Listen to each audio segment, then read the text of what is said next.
Bonjour à toutes et à tous. On va s'entretenir d'un sujet très mal connu et pourtant très important pour la littérature jeunesse, l'histoire de la presse jeunesse à partir de l'ouvrage que je viens de sortir chez SPM et qui s'appelle Le panorama illustré des journaux de jeunesse. C'est un ouvrage qui couvre 250 ans de 1770 à 2020, qui a 296 pages, 150 illustrations et qui recense environ 1000 publications et qui est accompagné d'une bibliographie et d'une cytographie.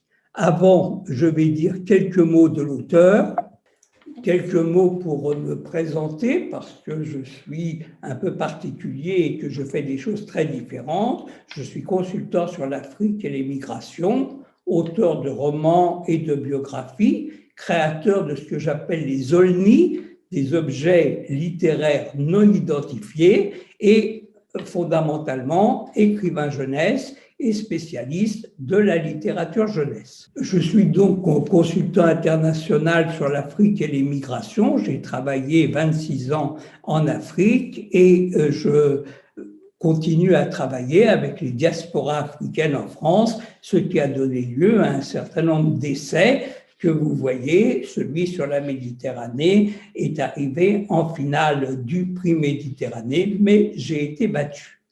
Je fais aussi des romans. On ne meurt que deux fois et mon dernier roman qui vient de sortir est une transposition de l'histoire d'Orphée au XXIe siècle dans un contexte un peu sulfureux qui est celui du réveil des volcans du Massif central.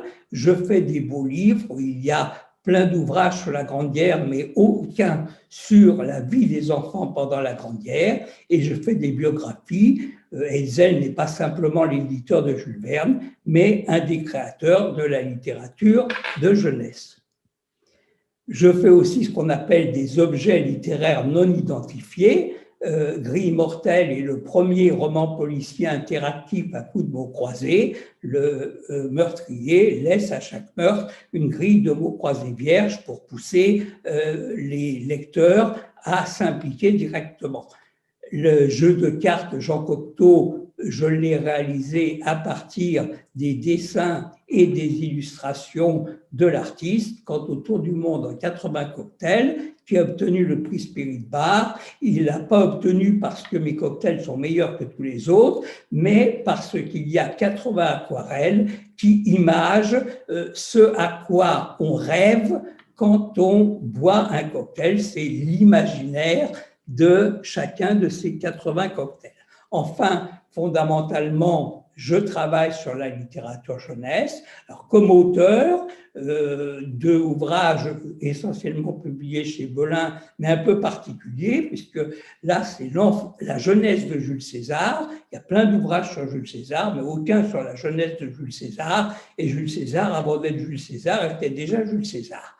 Par ailleurs, sur la littérature de jeunesse, j'ai produit l'abécédaire illustré de la littérature jeunesse qui est édité à l'atelier du poisson soluble et qui couvre toute la période qui va de 1529 à aujourd'hui en France et dans la plupart des grands pays du monde. Il y a plus de 2800 items et plus de 1800 illustrations. Enfin, il y a un ouvrage sur les contes de fées qui est à la fois une thématique des contes de fées, une pédagogie des contes de fées et un dictionnaire des contes de fées à travers le monde. Les objectifs de l'ouvrage, c'était d'abord d'explorer un domaine qui était mal balisé, d'établir une chronologie et un inventaire des publications qui vont de 1770 à 2020, de croiser l'évolution des journaux et celle du statut social de l'enfant et de l'image que la société a de l'enfant, mais aussi que l'enfant a de la société dans laquelle il vit, de faire un ouvrage agréable et très illustré pour le plaisir des yeux, et plus sociologiquement, d'analyser la concentration progressive du secteur et de s'interroger sur l'avenir de la presse papier. Je disais que ce domaine était mal balisé. De fait, j'ai rassemblé ici quelques-uns des ouvrages existants sur la presse jeunesse, mais par exemple celui de Fourment ne va jusqu'en 1989, il est très peu illustré, et en plus en noir et blanc. Les documents de Raymond Perrin et celui que j'ai fait sur les journaux d'enfants pendant la Grande Guerre ne couvrent que des périodes déterminées. Quant à la presse jeunesse, qui est le groupe qui appartient au syndicat national de l'édition et qui défend la presse jeunesse, c'est un travail extrêmement sérieux, extrêmement solide, mais relativement limité lui aussi. Je vais donc rentrer dans le vif du sujet et parler de l'approche chronologique des journaux de jeunesse que j'ai divisé, comme vous voyez, en 5 périodes différentes, que je vais reprendre les unes après les autres et que j'illustrerai par des images tantôt emblématiques et tantôt surprenantes, et je m'interrogerai à la fin sur l'avenir de la presse jeunesse d'aujourd'hui. Si on prend le point de départ de la presse jeunesse, c'est-à-dire 1768-1870, on a peu de titres et la plupart disparaissent très vite. On a l'apparition de l'illustration noir et blanc à partir de 1833 et de la couleur à partir de 1844. Ces journaux ne sont pas vendus au numéro, mais essentiellement distribués par abonnement. Mais il y a des choses extrêmement intéressantes dans cette histoire. D'abord, il y a la naissance du roman feuilleton. Ça n'est pas du tout Eugène Sue ni Alexandre Dumas qui ont inventé le roman feuilleton. C'est le Journal des enfants en 1833, pour une raison très simple. Il voulait fidéliser sa clientèle en se disant « les enfants qui lisent le premier chapitre, ils vont demander le prochain numéro pour connaître la suite de l'histoire ». C'est aussi la période dans laquelle il y a une séparation entre les journaux pour garçons et les journaux pour filles. Le journal des jeunes personnes de 1833, les jeunes personnes, ce sont les jeunes filles, comme on le disait à l'époque, et le premier des journaux spécifiquement pour une clientèle féminine. Enfin, c'est une époque où l'artisanat va laisser progressivement place à une sorte d'industrialisation par les deux grands spécialistes de la littérature jeunesse de l'époque, Hachette d'un côté, qui publie 2 journaux, La Semaine des enfants et La Poupée modèle, Hetzel, qui publie le magazin d'éducation et de récréation. Mais il faut bien voir que ces journaux, en dehors de leur qualité et de leur spécificité, sont aussi là pour faire la promotion des ouvrages des 2 éditeurs. Quelques images de ces journaux. En 1844, une des premières publications en couleur, Le Monde des enfants, un numéro du Journal des jeunes filles en 1847 et un numéro de La Mère Gigogne, qui est un journal assez étonnant, un peu déjanté, qui est lié, qui utilise surtout les images d'Épinal et qui va à l'encontre de tout ce qui est pédagogie pour faire de la littérature populaire. L'époque suivante, celle qui va de 1870 à 1918, voit se côtoyer 3 types de presse. Une presse pédagogique, une presse récréative et une presse engagée qui le sera encore plus à partir de 1914. C'est lié à l'apparition d'un lectorat jeunesse qui s'affranchit peu à peu de la tutelle des parents, même s'il reste très lié à l'école, aux enseignants. Et aussi, une chose qui est absolument mal connue, c'est la première fois que les enfants des classes aisées ont de l'argent de poche. Et cet argent de poche, évidemment, ils ne vont pas l'investir dans un livre qui vaut 2 francs, mais dans un illustré qui vaut 10 centimes. Donc, ça va permettre un développement du nombre d'illustrés, avec notamment des héros comme Bécassine pour La Semaine de Suzette en 1905 et Les Pieds nickelés pour l'Épatant en 1907. Alors, ces journaux qui étaient vendus au numéro, ça ne plaît pas tellement aux éditeurs parce que la vente au numéro est un peu aléatoire, donc ils ont tendance à les regrouper en albums annuels et on verra qu'à partir de 1914, c'est une instrumentalisation de la jeunesse puisque papa est au front et puisque maman travaille, il faut que les enfants soient dignes de leurs parents, non seulement qu'ils étudient très bien à l'école, mais aussi qu'ils soutiennent leurs parents, et il y a parfois même des relents un peu de haine ou de xénophobie dans la presse jeunesse entre 1914 et 1918. Quelques images de cette époque, le placard de promotion du journal catholique Le Noël, l'album annuel du Petit Français illustré, publié chez Armand Collin, et l'album d'Hachette Mon Journal de 1916, et on voit très bien sur la couverture de l'album à quel point il y a une instrumentalisation de la jeunesse de l'époque pendant la Grande Guerre. Alors, si je prends la période suivante, celle de la presse jeunesse entre 1918 et 1945, elle est marquée par une augmentation des publications parce qu'on s'occupe beaucoup de l'enfant. On s'occupe de sa santé, on s'occupe du sport, il va en colonie de vacances et ça augmentera encore avec le Front populaire, et on s'occupe de sa socialisation, c'est-à-dire que les mouvements de jeunesse essayent plus ou moins de l'enrôler dans leur organisme. C'est valable pour la presse catholique, comme par exemple Curvaillant, c'est valable aussi pour la presse militante, comme mon camarade pour la presse communiste ou Copain-Cop pour la presse socialiste. Alors à cette époque, il y a 3 éléments importants. La première, c'est l'aventure de Benjamin. Benjamin, c'est un journal créé par Jean Nohain, sous le pseudonyme de Jaboun, et qui se veut un journal universel pour tous les jeunes gens. Et ce journal a 2 originalités.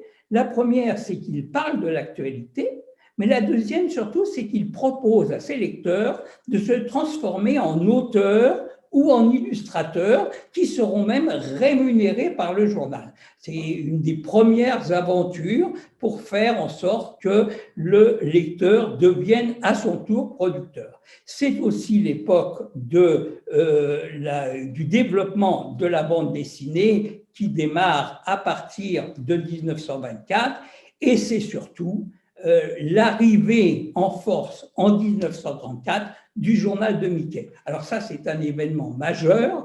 Les journaux pour la jeunesse tiraient entre 10 000 et 40 000 exemplaires. Le journal de Mickey, avec ses 500 000 exemplaires dès le premier numéro, écrase totalement le marché. Alors, je passerai beaucoup plus vite sur la période de 1940 à 1945 parce que l'édition jeunesse et la presse jeunesse est sous la botte allemande, et ces journaux de la collaboration, et parfois même d'une collaboration extrêmement forte avec l'occupant, vont peu à peu perdre une partie de leur public. Quelques images de cette époque. Par exemple, les premières phylactères, les premières bulles qui apparaissent dans Ziquépus. Là, vous avez le numéro 1 du journal Lisette qui sort en 1921. Vous avez une affiche de promotion pour l'enrôlement dans les éclaireurs de France. Une des pages, des couvertures de mon camarade, le numéro 1 de Benjamin, et un des rares journaux de la collaboration qui avait à la fois des qualités graphiques et une clientèle, Le Téméraire, 1943. Si on passe à la période suivante, elle est marquée d'abord par une profusion de publications. J'en ai compté 284 et j'en ai probablement oublié un certain nombre. Une partie de celles de la Libération vont très rapidement péricliter et d'autres vont être touchées par cette fameuse loi du 16 juillet 1949 sur la moralisation de la presse jeunesse. Cette loi va amener certains journaux qualifiés de trop violents ou de pro-américains à disparaître, ça sera le cas de Tarzan. C'est aussi l'époque des petits formats, des journaux pour la petite enfance, et enfin, cette époque va connaître deux mini-révolutions. La première, c'est celle de la presse teenager, qui va se développer à partir des années 1960, et la deuxième, c'est une double révolution. C'est à la fois une révolution graphique avec la transformation du journal Pilote, et c'est une révolution marketing avec le lancement de Pif Gadget. C'est la première fois qu'un journal était lié à un produit plus ou moins humoristique, par exemple des pois sauteurs. Et Pif Gadget a très rapidement atteint les 500 000 exemplaires, ce qui montre l'impact de ce journal. Quelques images de cette époque. Voilà un exemple de Tarzan, Rikiki, journal pour la petite enfance, les histoires illustrées, un des exemples de petit format, d'autres exemples. Alors, Mademoiselle Ashtandre, alors ce qui est intéressant quand même, c'est que, contrairement à ce qu'on pourrait penser, la presse teenager ne fait pas simplement la promotion des stars, elle fait aussi la promotion de ses lecteurs. Ainsi, chaque année, le journal Mademoiselle Ashtandre élit la meilleure Mademoiselle Ashtandre. Et vous avez donc là la Mademoiselle Ashtandre de 1966. Un exemple donc de Pif Gadget, dont il ne faut quand même pas oublier que ce n'est pas simplement un journal qui a connu sa célébrité à cause des gadgets, mais aussi il y avait une très grande qualité d'images, d'illustrations et d'écriture avec des gens comme Chéret ou avec des gens comme l'auteur de Corto Maltese. Quant à Pilote, ça devient très vite le laboratoire de la créativité, qui est un petit peu contestataire dans la ligne de 1968, avec des auteurs qui vont devenir des incontournables, comme Gottlieb, comme Bilal, comme Cabu ou comme Claire Bretéché. Si on prend ensuite la période qui va de 1981 à 2001, alors elle est marquée par un certain nombre de publications, mais pas énormément, et par le fait que les enfants deviennent une clientèle privilégiée. C'est l'époque du lancement des salons de jeunesse, Montreuil bien entendu, mais aussi par exemple le salon de Rouen qui fête aujourd'hui son 40e anniversaire. Et c'est aussi cette aventure assez étonnante d'un journal lancé en 1984, le journal des enfants, et qui continue encore aujourd'hui avec plus d'une centaine de milliers de lecteurs. C'est l'époque aussi où la concurrence pousse les éditeurs à la concentration. Très rapidement, on va voir que le marché va être dominé par un certain nombre d'éditeurs, un petit nombre, Bayard, Milan, Fleurus, Marvel, Disney Hachette, Pathon, et que chacun de ces éditeurs va appliquer ce qu'on appelle le chaînage des publications. C'est-à-dire que pour garder leur clientèle, ils ont une publication pour les 3-6 ans, une pour les 6 à 9 ans, une pour les 9 à 12 ans. Ils font en sorte qu'on puisse passer très facilement de l'une à l'autre. Alors, si on regarde le panorama des journaux de cette époque, on s'aperçoit qu'il y a vraiment deux grandes catégories. Il y a ceux qui prennent comme héros ceux des séries télévisuelles parce qu'ils se disent les enfants qui ont regardé la télévision, ils vont acheter les journaux qui seront en quelque sorte les produits dérivés. Et puis, il y a ceux qui privilégient la culture, la lecture, les sciences, les arts, l'actualité. Quelques images de cette deuxième catégorie. Voilà, par exemple, J'aime lire pour la lecture, Dada pour l'art, et le premier numéro de la revue Cosinus pour les sciences, qui date de 1999. On passe à l'époque contemporaine, qui est marquée, elle aussi, par une très grande variété de publications. J'en ai repéré 175, mais il y en a probablement beaucoup d'autres. Ce qui est frappant dans cette période, c'est qu'il y a une valse véritablement. Les éditeurs se rachètent les titres, se rachètent même les maisons. Par exemple, Bayard va racheter Milan en 2003 et United Héritage Média va racheter Fleurus et puis essaye de mettre la main sur Disney Hachette. Alors, ces concentrations, ce dumping va modifier aussi le contenu de la littérature jeunesse de l'époque et surtout de la pré-jeunesse. On s'aperçoit par exemple qu'on a un peu laissé tomber la clientèle des petites filles et pourtant ces petites filles sont des lectrices extrêmement importantes. C'est aussi l'époque des déferlantes comme la déferlante manga ou la déferlante Pokémon et du coup, on est amené à se poser deux questions en regardant l'évolution de la presse jeunesse d'aujourd'hui. Est-ce qu'il y a une place pour la presse papier par rapport à Internet et par rapport aux réseaux sociaux? Et cette place doit-elle être occupée par des valeurs sûres ou est-ce qu'au contraire, on aura un renouvellement des contenus? Quelques exemples.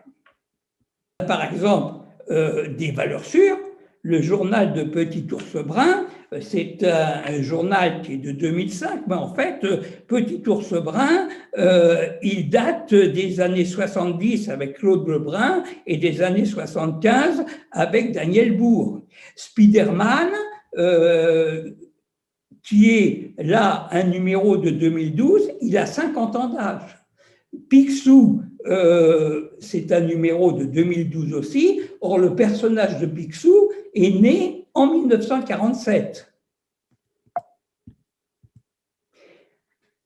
Plus précisément, Charlotte aux fraises, voilà une publication de l'année 2009, mais depuis 1973, on a le personnage de Charlotte aux fraises avec des dessins animés, avec des produits dérivés, avec des maisons, avec des émissions de télévision. Au contraire, Chica, voilà le premier numéro de 2019 qui se veut un peu féministe, révolutionnaire, et c'est une tentative de renouvellement. J'ai gardé pour la fin le travail qui a été fait par la revue Atome, qui fait un véritable panorama sur 30 ans de médias en France.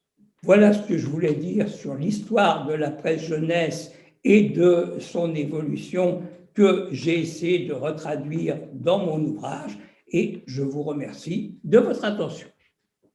Alors, merci beaucoup. On est désolé pour les petits problèmes techniques en début de vidéo. Et maintenant, voilà, on vous invite aux questions-réponses avec Jean-Paul Gourevitch qui est ici avec nous. Donc là, on a une question, Mélinda qui demande si un ouvrage qui sera vendu sur quel stand à Montreuil. Alors, je ne sais pas de quel ouvrage parle Mélinda.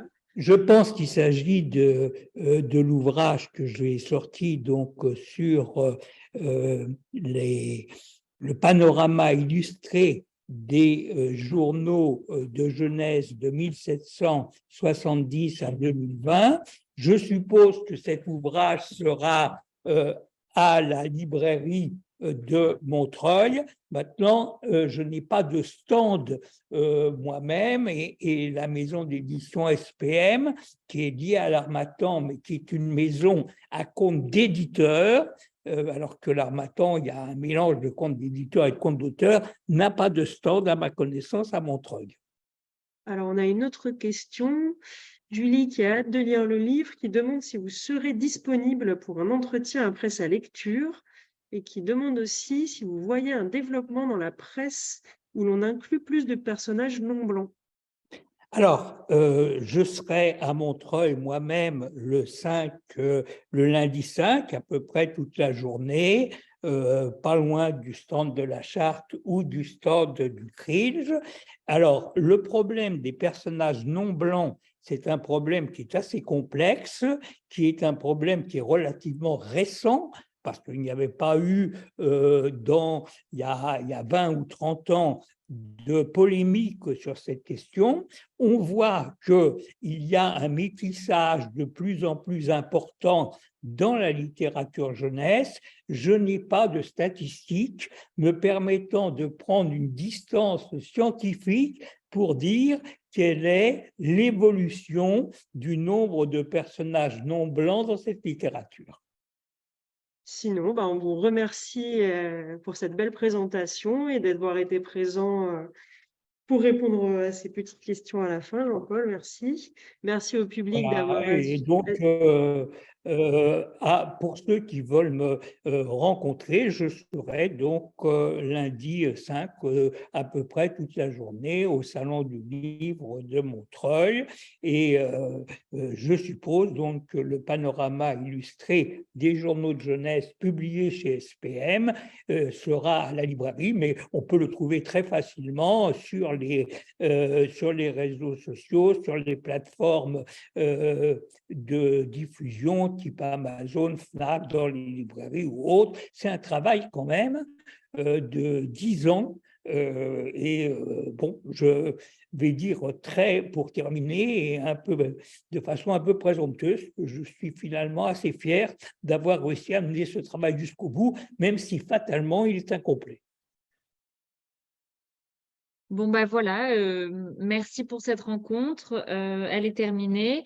Les webinaires pro continuent demain encore, donc n'hésitez pas. On vous retrouve avec plaisir au salon. Et en attendant, on vous souhaite une très belle fin de journée. Au revoir.